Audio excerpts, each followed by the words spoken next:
जय हिंद साथियों, आज हम जनरल साइंस के महत्वपूर्ण प्रश्न बताएंगे जो आगामी परीक्षाओं के लिए बहुत महत्वपूर्ण है। ठीक है दोस्तों डेली मॉर्निंग में आप अपना टारगेट फिक्स करिए कि आज हमें इतना पढ़ना है और सारा दिन उस पर फोकस करिए।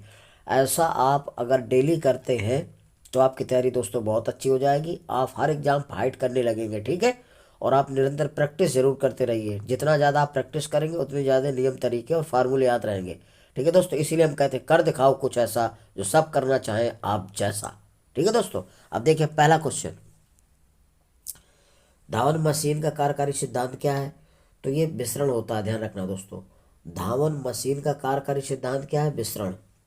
अगला है, एक लड़की झूले पर बैठी स्थिति में झूला झूल रही है, उस लड़की के खड़े हो जाने पर प्रदोल काल क्या होगा, यानी कि दोलन काल क्या होगा दोस्तों? प्रदोल।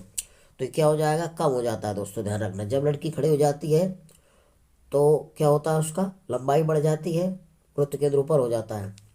तो एक लड़की झूले पर बैठी स्थित झूला झूल रही है, इस लड़की के खड़े हो जाने पर प्रदोल काल, अमृतकाल क्या होगा कहने का मतलब? तो अमृतकाल क्या होता है? कम हो जाता है, ध्यान रखना दोस्तों। अगला है, साधारण यंत्र किसी व्यक्ति की सहायता करता है।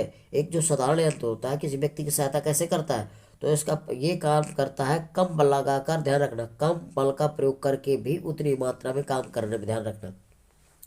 साधारण यंत्र जो होता है व्यक्ति की सहायता कैसे करता है? कम बल का प्रयोग करके भी उतनी मात्रा में काम करने में सहायता करता है, ध्यान रखना। ठीक है साथियों,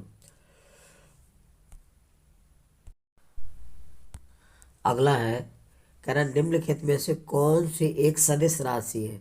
ठीक है दोस्तों, तो सदिश राशि दोस्तों ऐसी होती है, वे भौतिक राशियां जिनमें परिमाण और दिशा दोनों होती है वो सदिश राशि कहलाती है। ठीक है दोस्तों, तो इसमें संवेग सदिश राशि, ध्यान रखना। दाब, ऊर्जा, कार्य, ये सब अदिश राशियां, संवेग सदिश राशि, ध्यान रखना। दाब, कार्य और ऊर्जा ये कैसी है? अदिश राशियां हैं। अगला है, किसी पिंड में बैठे हुए व्यक्ति को अपना भार कब अधिक मालूम पड़ेगा? जब लिफ्ट त्वरित गति से ऊपर जा रही हो, ध्यान रखना दोस्तों। जब लिफ्ट त्वरित गति से ऊपर जाती है तब उसको व्यक्ति को भार बढ़ा हुआ प्रतीत होता है, और जब दोस्तों लिफ्ट नीचे आती है तो व्यक्ति का भार घटा हुआ समझ में आता है। ठीक है, त्वरित गति से जब नीचे आती है तो उसका भार घटा हुआ महसूस होता है या कम होता है। ठीक है, ध्यान रखिएगा। अगला है, एक व्यक्ति कार में जो ब्राम में बैठा है, सड़क से कार के चार पहियों में से प्रत्येक पर प्रतिक्रिया बल यानी कि आर है। जब कार सीधी समतल सड़क पर चलेगी तो अग्र पहियों में प्रत्येक पर प्रतिक्रिया में क्या परिवर्तन होगा?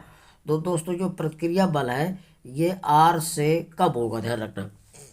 प्रतिक्रिया जो है क्या होगा? प्रतिक्रिया में क्या परिवर्तन होगा? तो ये आर से कम होगा, यानी कि बी विकल्प सही हो जाएगा। ठीक है दोस्तों, अगला है, पेंडुलम घड़ी तीव्र गति से चल सकती है। तो दोस्तों पेंडुलम घड़ी, ध्यान रखना, शीत ऋतु में चल सकती है, किससे? कम गति से, ध्यान रखना। तो पेंडुलम घड़ी तीव्र गति से कब चल सकती है, यानी तीव्र अधिकतम तेज हो जाती है, तो ध्यान रखना शीतकाल में। कौन सा? शीतकाल में। पेंडुलम घड़ी सर्दियों में बढ़ जाती है, इसकी गति तेज हो जाती है, ध्यान रखना। पेंडुलम घड़ी तीव्र गति से चल सकती है शीतकाल में, सर्दियों में, और गर्मियों में सुस्त हो जाती है, ध्यान रखना। ठीक है, अगला है, पदार्थ के संवेग और वेग के अनुपात में कौन सी भौतिक राशि प्राप्त की जाती है? दोस्तों संवेग P बराबर होता है एम इंटू वी होता है। क्या होता है? M into V. अब ये क्या कह रहा है? वे पदार्थ के संवेग और वेग के अनुपात में कौन सी भौतिक राशि प्राप्त की जा सकती है? तो दोस्तों क्या कह रहा है? संवेग यानी कि P, और वेग, तो वी को इस तरफ लाओ तो P बटा वी बराबर एम। तो यानी कि क्या प्राप्त किया जा सकता है? द्रव्यमान। तो कौन सा विकल्प सही हो जाएगा? सी विकल्प सही हो जाएगा। द्रव्यमान भौतिक राशि प्राप्त की जा सकती है। ठीक है, तो इस तरह संवेग बराबर द्रव्यमान गुणते वेग होता है, वी वी इंटू वी, यानी एम इंटू वी। तो सॉरी, एम बराबर क्या हो जाएगा? पी बटा वी आ जाएगा। तो द्रव्यमान एम क्या? द्रव्यमान प्राप्त किया जा सकता है। ठीक है साथियों, ध्यान रखिएगा। अगला है, सूर्य के प्रकाश के अदृश्य भाग से प्रकाश संश्लेषण किया जाता है, कुछ किसके द्वारा? जीवाणु द्वारा, ध्यान रखना। तो सूर्य के प्रकाश के दृश्य भाग से प्रकाश संश्लेषण किया जाता है, किसके द्वारा? जीवाणु द्वारा, ध्यान रखना हमेशा। अगला है, पेंडुलम को चंद्रमा पर ले जाने पर उसकी समयावधि क्या होती है? यदि हम पेंडुलम घड़ी को चंद्रमा पर ले जाए तो उसकी समय गति बढ़ जाती है, ध्यान रखना, बढ़ जाएगी।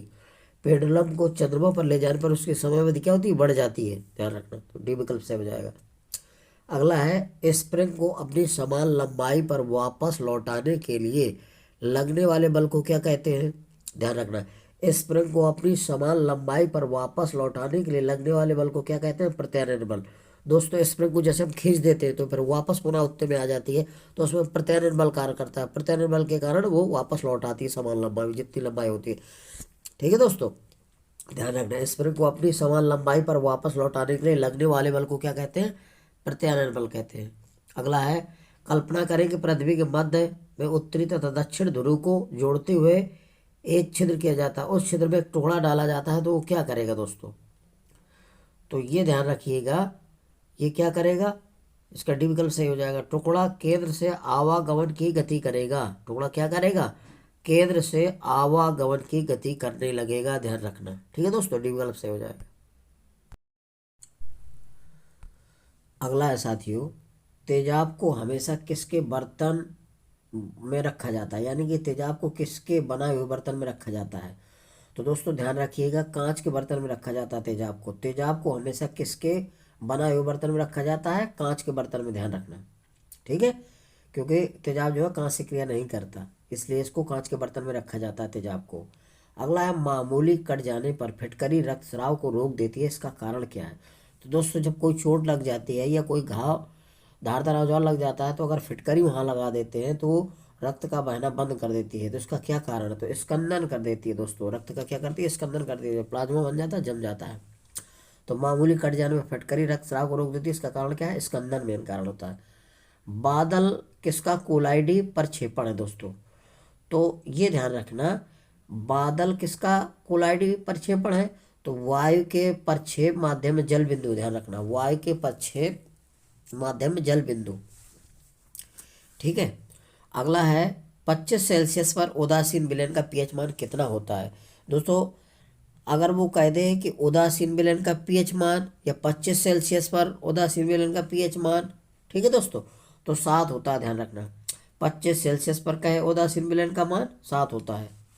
25 सेल्सियस, यह साधारण ताप पर कहे तो 25 सेल्सियस, 25 सेल्सियस मतलब होता है साधारण ताप। कितना हो जाता है इसका साधारण ताप पर? 25 सेल्सियस। और उदासीन विलयन का पीएच मान भी कितना होता है? 7 होता है, ध्यान रखना। तो उदासीन विलयन का पीएच मान पूछे 7 बताएंगे, अगर 25 सेल्सियस देता तब भी उदासीन विलयन का मान पीएच मान 7 होता है, ध्यान रखना। अगला है, सहसंयोजक यौगिकों के बारे में कौन सा सही नहीं है? तो देख, तो सहसंयोजक यौगिकों के बारे में कौन सा कथन सही नहीं, ये कह रहा है। तो दोस्तों कह रहा है, पहला है, यौगिकों को समानता द्रव और गैस होते हैं, हाँ, तो ये सहसंयोजक द्रव और गैस होते हैं। ठीक है, क्वथनांक और गलनांक अल्प होते हैं, हाँ, निम्न होते हैं इनके। अपक्रिया मंद होती है, अपक्रिया मंद होती है। अपक्रिया तेज होती है, तो दोस्तों अपक्रिया तेज नहीं होती इनकी, यानी डी विकल्प सही हो जाएगा। सहसंयोजक यौगिकों के बारे में कौन सा सही नहीं है? तो अपक्रिया तेज हो जाती है, अपक्रिया तेज नहीं होती। ठीक है दोस्तों, ध्यान रखिएगा। अगला है साथियों, बायल का नियम निम्नलिखित स्थिति में लागू होता है। जो बायल नियम होता है दोस्तों किस पर लागू होता है? तो नियत दाब नहीं होता, नियत तापमान होता है। ताप स्थिर रहता है दोस्तों, ताप क्या रहता है? नियत रहता है। तो दूसरा विकल्प सही हो जाएगा, ध्यान रखना, बायल का नियम। और चार्ल्स का नियम जो होता है वो स्थिर दाब पर होता है, ध्यान रखना। बायल का नियम नियत तापमान पर होता है, और बायल का नियम किस पर होता है? नियत दाब पर। तो अगला क्वेश्चन क्या है, निम्नलिखित में से किस नमक का जलीय विलयन लाल लिटमस को नीला कर देता है? किस नमक का जलीय विलयन लाल लिटमस को नीला कर देता है? तो दोस्तों सोडियम कार्बोनेट जो होता है Na2CO3, सोडियम आई का ये होता है सोडियम कार्बोनेट Na2CO3। तो ये क्या करता है? जलीय विलयन को लाल कर देता है, सॉरी नीला कर देता है। नमक का जलीय विलयन लाल लिटमस को नीला कर देता है, कौन? Sodium carbonate Na2CO3। ये सोडियम कार्बोनेट का सूत्र है Na2CO3, ये कर देता है, सी विकल्प सही हो जाएगा। अब दोस्तों सोडा वाटर क्या है? तो सोडा वाटर एक कोलाइड है। क्या सोडा वाटर क्या है? कोलाइड है, ध्यान रखना। सोडा वाटर क्या है? कोलाइड। सोडा वाटर क्या पूछा जाता है अधिकांश? तो एक कोलाइड है। एक बायोगैस संयंत्र में निम्न में से कौन सी प्रक्रिया होती है? तो दोस्तों इसमें किण्वन होता है। एक बायोगैस संयंत्र में कौन सी प्रक्रिया होती है? किण्वन होता है, ध्यान रखना। एक बायोगैस संयंत्र में कौन सी प्रक्रिया होती है? किण्वन। अगला, यदि आप स्थिर वायु में धूल कणों को देखने के लिए एक सूक्ष्मदर्शी का प्रयोग करें तो वे आपको हर समय इधर उधर चलते हुए दिखाई देते हैं, इस परिघटना को क्या कहते हैं? तो दोस्तों इसको ब्राउन प्रभाव कहते हैं या ब्राउनियन गति कहते हैं, क्योंकि टेढ़े मेढ़े तिरछे मार्ग में जाना ही ब्राउनियन गति कहलाता है कणों का। तो दोस्तों ये ब्राउन प्रभाव कहलाएगा, इसी को ब्राउनियन गति कहते हैं। जब धूल और धुएं के कण इधर उधर गति करते हुए मोशन दिखाई दे तो इस घटना को ब्राउनिन गति या ब्राउन प्रभाव कहते हैं। ठीक है, ध्यान रखिएगा। अगला है, कपड़े से स्याही और जंग के धब्बे छुटाने के लिए निम्नलिखित में से किसका प्रयोग किया जाता है। दोस्तों, जब कपड़ों में जंग और स्याही या जंग लग जाता है या स्याही के दाग धब्बे होते हैं, उनको छुटाने के लिए आगजैलिक अम्ल का प्रयोग किया जाता है। किसका? आगजैलिक अम्ल का। तो पहला विकल्प सही हो जाएगा, ध्यान रखना। कपड़ों में लगी स्याही और जंग, जो लोहे का जंग लग जाता है तो उनको छुटाने के लिए किसका प्रयोग किया जाता है? आगजैलिक अम्ल। ठीक है दोस्तों, तो ये जो तुम्हारे सर्फ एक्सल और वो पाउडर आते हैं दाग धब्बे छुटाने के लिए, उसमें आगजैलिक अम्ल ही होता है। ठीक है दोस्तों। अगला है साथियों, मानव शरीर में पाई जाने वाली सबसे बड़ी अंतःस्रावी ग्रंथि कौन होती है। तो दोस्तों, मानव शरीर में पाई जाने वाली सबसे बड़ी अंतःस्रावी ग्रंथि कौन होती है? थायराइड होती है। ध्यान रखना, कौन सी होती है? थायराइड होती है। ठीक है दोस्तों, ध्यान रखना, मानव शरीर में पाई जाने वाली सबसे बड़ी अंतःस्रावी ग्रंथि कौन सी होती है? थायराइड। अगला है, निम्नलिखित हार्मोनों में कौन सा हार्मोन जो मादा के द्वितीयक लैंगिक लक्षणों के लिए उत्तरदायी है। तो एस्ट्रोजन होता है। ध्यान रखना, महिलाओं औरतों में, स्त्रियों में एस्ट्रोजन पाया जाता है। तो निम्नलिखित हार्मोनों में कौन सा हार्मोन जो मादा के द्वितीयक लैंगिक लक्षणों के लिए उत्तरदायी होता है? एस्ट्रोजन होता है। ध्यान रखना। अगला है, स्तनधारियों के लिए स्तनधारियों में थाइमस ग्रंथि मुक्ता किससे संबंधित होती है। तो इसका मेन काम क्या होता है दोस्तों, ये ध्यान रखिएगा। इसका काम होता है शरीर की प्रतिरक्षा। स्तनधारियों में थाइमस ग्रंथि मुक्ता किससे संबंधित होती है? तो शरीर की प्रतिरक्षा, शरीर की रक्षा करने के लिए होती है उत्तरदायी। ध्यान रखना, थाइमस ग्रंथि का मेन काम होता है शरीर की प्रतिरक्षा। ठीक है दोस्तों। अगला है, शरीर में कैल्शियम, फास्फोरस, मेटाबॉलिज्म के लिए जिम्मेदार हार्मोन्स किस ग्रंथि से स्रावित होता है? ध्यान रखिएगा, तो ये आपका होता है पैराथाइड ग्रंथि से। ध्यान रखना, शरीर में कैल्शियम एवं फास्फोरस मेटाबॉलिज्म के लिए जिम्मेदार हार्मोन्स किस ग्रंथि से स्रावित होता है?